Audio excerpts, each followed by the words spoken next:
Well, I'm glad so many of you liked my little game yesterday of linking up historical figures via hookups, but that, as a suggestion for a title for a series, is just unsurpassed. Someone else suggested ley lines, which I quite like as well, so somewhere between those two. The only thing that's dodgy about that one is that I don't think you can do it in 6 degrees all the time. This is very, very tricky, but I've got another one for you.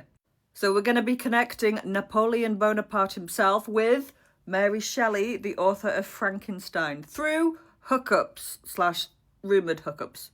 Napoleon Bonaparte, Emperor of France. Now, of course, his greatest love was his first wife, Josephine, but that didn't stop him from having affairs, and she was having affairs as well, because, of course, miss, this is France, and the adultery here is never second best.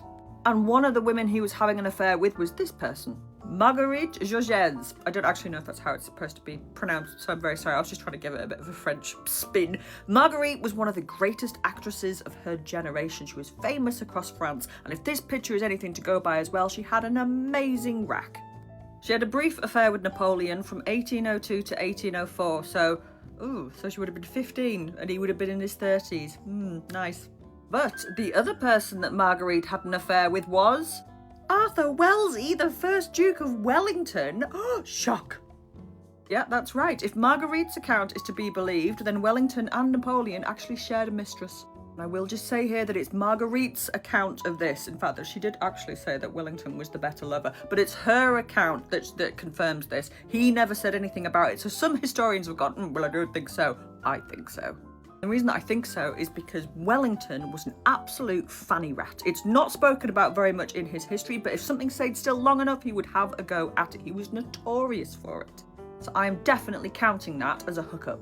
And someone else that Wellington was said to be having an affair with was Lady Caroline Lamb. Can you see where this is going? Yes, Lady Caroline Lamb. If a bad relationship could cosplay as a human being, it would be Caroline.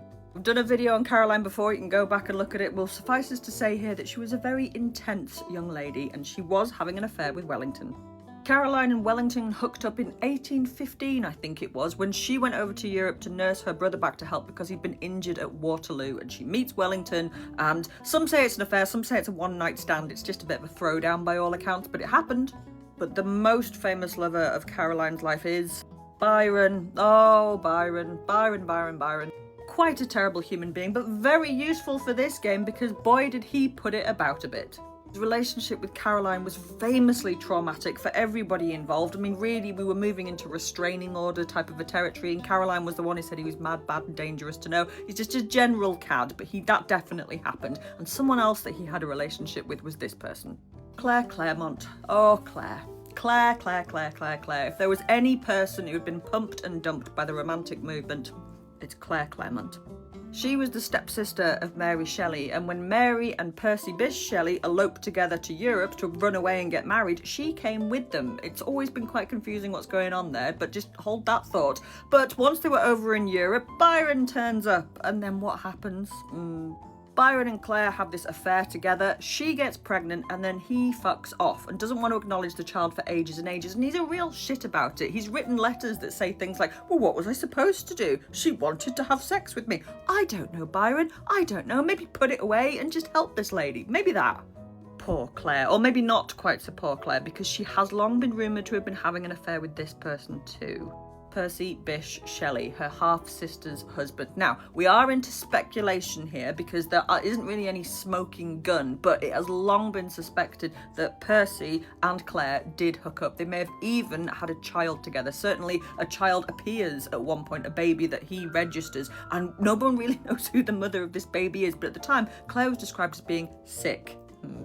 Plus, he preached free love and polyamory and so it's not outside the bounds of possibility at all.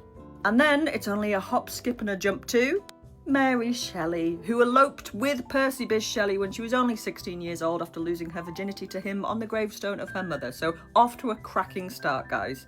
Her marriage to him was defined by constant pregnancy, childbirth, miscarriage, child loss. It was just really, really tragic. And then the silly bugger goes and drowns as well. But she did love him. She seems to have been absolutely devoted to him, including keeping a piece of his heart with her at all times. Now that is Gothic romance.